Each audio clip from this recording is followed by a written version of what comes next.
Pulling அது எப்படி பண்ணுறது? காலையில் எழுந்ததும் எதுவும் சாப்பிடாமல் இதயம் வளத்தை வாயில ஊத்தி நல்லா கொப்பளிக்கணும், அப்புறம் அதை துப்பிடணும். இதுதான் oil pulling.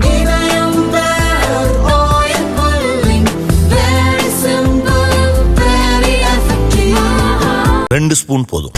Line date syrup, இதுல அயன், ஃபைபர், விட்டமின்ஸ், நோய் எதிர்ப்பு சக்தி அதிகமா இருக்கு. Lion date syrup.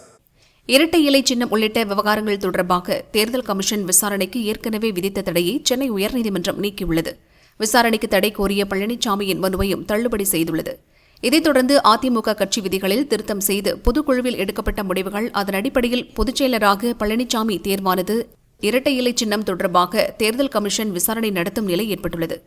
ஜெயலலிதா மறைவுக்கு பின் 2017 சென்னை ஆர்கே நகர் தொகுதியில் இடைத்தேர்தல் நடந்தது.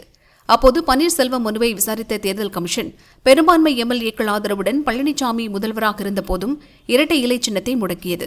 பழனிசாமி பன்னீர்செல்வம் இணைந்த பின்னரே இரட்டை இலை சின்னம் மீண்டும் கிடைத்தது. 7 ஆண்டுகளுக்கு பின் மீண்டும் இதற்கு சிக்கல் ஏற்பட்டுள்ளது. 2017 இரட்டை இலை சின்னம் முடக்கப்பட்ட போது பன்னீர்செல்வத்திற்கு ஆதரவாக மத்தியில் ஆளும் பாஜ இருந்தது. இப்போதும் அவரைத்தான் பாஜ ஆதரிக்கிறது. இதுதான் பழனிசாமி ஆதரவாளர்களுக்கு அச்சத்தை ஏற்படுத்தியுள்ளது. பாஜ மேலிடத்தை பொறுத்தவரை 2026 சட்டசபை தேர்தலில் திமுகவை தோற்கடிக்க எந்த முடிவுக்கும் தயாராக உள்ளது. அதிமுக இல்லாத கூட்டணியால் திமுகவை வெல்ல முடியாது என்றும் பாஜ மேலிடம் கருதுகிறது. ஆனால் பாஜ திட்டங்களுக்கு உடன்பட பழனிசாமி மறுத்து வருகிறார். பாஜவுக்கு பதிலாக விஜயின் தாவேகாவுடன் கூட்டணி அமைக்க முயற்சி மேற்கொண்டு வருகிறார். தாவேகாவுடன் அதிமுக கூட்டணி அமைத்தால் பாஜ தனித்துவிடப்படும் நிலை ஏற்படும். இதை தவிர்ப்பதற்காக அதிமுகவை பலவீனப்படுத்த பாஜ எதையும் செய்யும் என்ற அச்சம் பழனிசாமி ஆதரவாளர்களுக்கு ஏற்பட்டுள்ளது.